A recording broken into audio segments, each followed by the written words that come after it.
Hello folks, we are talking about a foramen of a skull. One of the foramen is optic canal. The optic canal is embedded in a bone called a sphenoid bone. It is a sphenoid bone. It is an sphenoid bone. The vessels that the optic canal passes is a ophthalmic artery. The nerve that passes through optic canal is an optic nerve. So remember, it's a ophthalmic artery. The optic nerve are the two structures which passes through this foramen. The end of the foramen is called a superior orbital fissure, which is embedded in a sphenoid bone.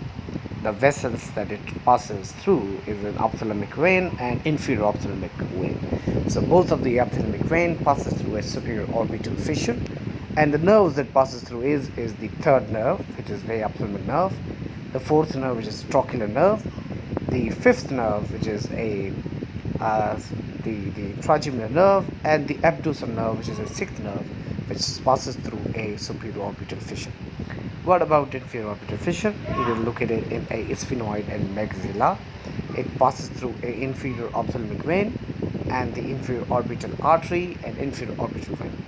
The nerve it passes through is a zygomatic nerve, inferior orbital nerve of the maxillary, and the orbital branches of pterygoplage and ganglion. The foramen rotatum, which is highly asked on the MRCP Part 1, is embedded in the sphenoid bone. They might not ask you about bones in which they are embedded, but they surely will ask about the structure that passes through these foramen.